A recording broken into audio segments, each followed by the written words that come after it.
everybody, and welcome back to Storytime. It's lovely to see you here again. I hope you're all well, and I miss you all very much. So today we're going to read our third part of the Phantom Tollbooth. We're up to chapter 4, Confusion in the Marketplace. "Come on," shouted Milo. "Let's see the market. It looks very exciting." Indeed it was.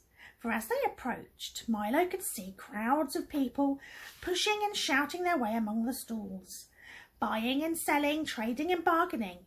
Huge wooden wheeled carts streamed into the market square from the orchards, and long caravans bound for the four corners of the kingdom made ready to leave.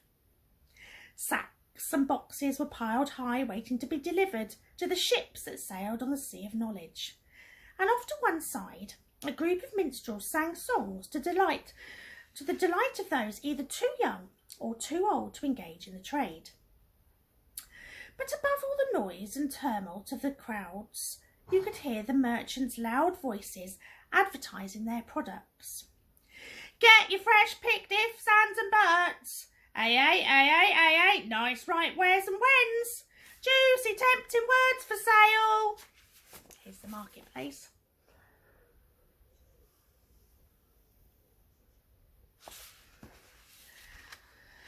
So many words and so many people. They were from every place imaginable, and some places even beyond that, and they were all busy sorting, choosing and stuffing things into cases. As soon as one was filled, another was begun. There seemed to be no end to the bustle and activity. Milo and Tock wandered up and down between the stalls, looking at the wonderful assortment of words for sale. There were short ones and easy ones for everyday use, and long and important ones for special occasions, and even some marvellously fancy ones packed in individual gift boxes for use in royal decrees and pronouncements.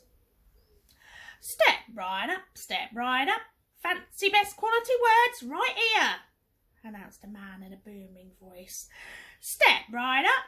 Ah, what can we do for you, little boy? How about a nice bag full of pronouns? Or maybe you'd like a special assortment of names." Milo had never much thought about words before, but these looked so good he longed to have some. "Look, Tock," he cried, "aren't they wonderful?" "They're fine, if you've got something to say," replied Tock in a tired voice. He was much more interested in finding a bone than shopping for new words. "Maybe if I buy some, I can learn how to use them," said Milo eagerly as he began to pick through the words in his stall. Finally, he chose 3 that looked particularly good to him: quagmire, flabbergast and upholstery. He had no idea what they meant, but they all looked very grand and elegant. How much are these?" he inquired. When the man whispered the answer, he quickly put them back on the shelf and started to walk on. "All right, why not take a few pounds of appies?" advertised the salesman. "They're much more practical and very useful for happy birthday, happy new year, happy days and happy-go-lucky." "Yeah, I'd like to very much," began Milo, "but..." "Or perhaps you'd be interested in a package of goods. Always handy for good morning, good afternoon, good evening and goodbye," he suggested. Milo did want to buy something, but the only money he had was the coin to get back through the toll booth. And Tock, of course, had nothing but time. "No, thank you," replied Milo. "We're just looking." And they continued on through the market. As they turned down the last lane of stalls, Milo noticed a wagon that seemed different from the rest. On its side was a small, neatly lettered sign that said "Do it yourself," and inside were 26 bins filled with all the letters of the alphabet from A to Z. There's the man on the stall, got a B in his hand. These are for people who like to pick their own words, the man in charge informed him. You can pick any assortment you like and buy a special box complete with all the letters, punctuation marks and a book of instructions. Here, taste an A. They're very good. Milo nibbled carefully at the letter and discovered it was quite sweet and delicious, just the way you'd expect an A to taste. I knew you'd like it, laughed the letterman, popping 2 G's and an R into his mouth and letting the juice dribble down his chin. A's are one of our most popular letters. All of them answer good, he confided in a low voice. Take the Z, for instance. Oh, very dry and sawdusty. And the X, why, it tastes like a trunk full of stale air. That's why people hardly ever use them. And most of the others, quite tasty. Try some more. He gave Milo an I, which was icy and refreshing, and Tock a crisp, crunchy C. Most people are too lazy to make their own words, he continued, but it's much more fun. Is it difficult? I'm not so good at making words, admitted Milo, spitting the pips from his pea. Perhaps I can be of some assistance. ASSISTANCE, buzzed an unfamiliar voice. And when Milo looked up, he saw an enormous bee, at least twice his size, sitting on top of the wagon. There it is. See it? I am the spelling bee, announced the spelling bee. Don't be alarmed, ALARMED. Tock ducked under the wagon, and Milo, who was not overly fond of normal-sized bees, began to back slowly away. I can spell anything, ANYTHING, he boasted, testing his wings. Try me. Can you spell goodbye? Suggested Milo as he continued to back away. The bee gently lifted himself into the air and circled lazily over Milo's head. Perhaps, PERHAPS, you are under the misapprehension, MISAPPREHENSION, that I am dangerous, he said, turning a smart loop to the left. Let me assure you, ASSURE, that my intentions are peaceful, PEACEFUL. And with that, he settled back on top of the wagon and fanned himself with one wing.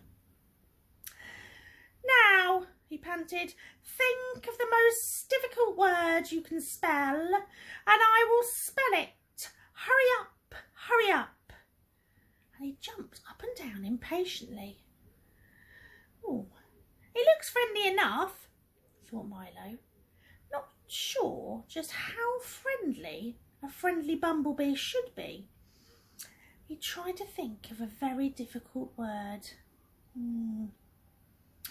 Spell vegetable, he suggested, for it was always one that had troubled him in school.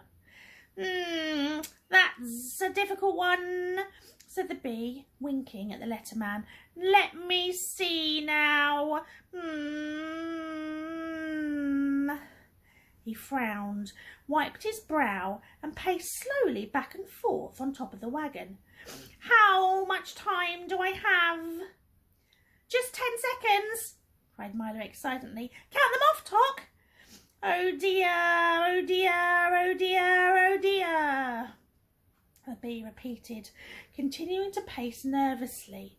Then, just as time ran out, he spelled as fast as he could, VEGETABLE. Correct! Shouted the letterman, and everyone cheered. Wow, you can spell everything, said Milo admiringly. Just about, replied the bee with a hint of pride in his voice. You see, years ago I was just an ordinary bee, minding my own business, smelling flowers all day, and occasionally picking up part-time work in other people's bonnets. Then one day I realised that I'd never amount to anything without a proper education, and being adept to spelling, I decided that "Balderdash!" shouted a booming voice. And from behind the wagon stepped a large beetle ink insect, dressed in a lavish coat, striped trousers, checked waistcoat, spats, and a derby hat. "Let me repeat, Balderdash!" he shouted again, swinging his cane and clicking his heels in mid-air. "Come now, don't be ill-mannered. Isn't someone going to introduce me to this little boy?" There he is. Dear, it's a bit cross. "This," said the bee with complete disdain, "is Umbug, a very dislikable fellow." "Nonsense! Everyone loves an humbug," shouted the humbug. "As I was saying to the king just the other day." "You've never met the king," accused the bee angrily.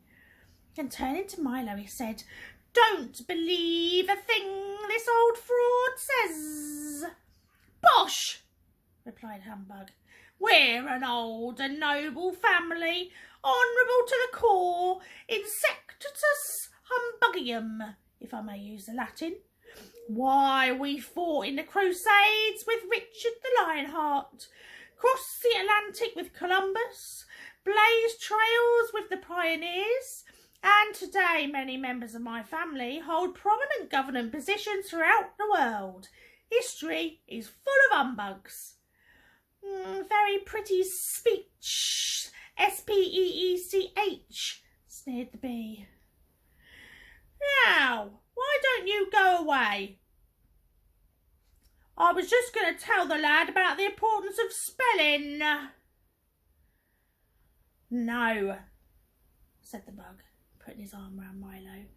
"As soon as you learn one word they'll ask you to spell another. You'll never catch up, so why bother? Take my advice, boy, and forget all about it. As my great-great-great-grandfather George Washington Humbug used to say." "You, sir," shouted the bee very excitedly, "are an impostor. Imposter, who can't even spell his own name."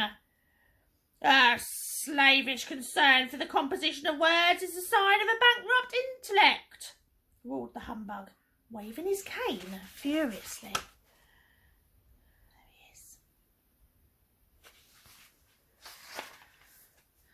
Milo didn't have any idea what this meant, but it seemed to infuriate the spelling bee, who flew down and knocked off the humbug's hat with his wing. "Be careful!" shouted Milo, as the bug swung his cane around, catching the bee on the foot and knocking over the box of W's. "My foot!" shouted the bee. "My hat!" shouted the bug, and the fight was on. There we go, having a fight there. The spelling bee buzzed dangerously in and out of a range of the humbugs when he was wildly swinging his cane, as they menaced and threatened each other, and the crowd stepped back out of danger. "Oh, there must be some way other to get out," began Milo, and then he yelled, "Watch out!" But it was too late. There was a tremendous crash as the humbug, in his great fury, tripped into one of the stalls, knocking it into another one, then another, then another, then another, until every stall in the marketplace had been upset, and the words lay scrambled in a great confusion all over the square. The bee, who had tangled himself in some bunting, toppled to the ground, knocking Milo over on top of him, and lay there shouting, "Help! Help! There's a little boy on me!" The bug sprawled untidily on a mound of squash letters and Tock. His alarm ringing persistently was also buried under a pile of words. Chapter 5.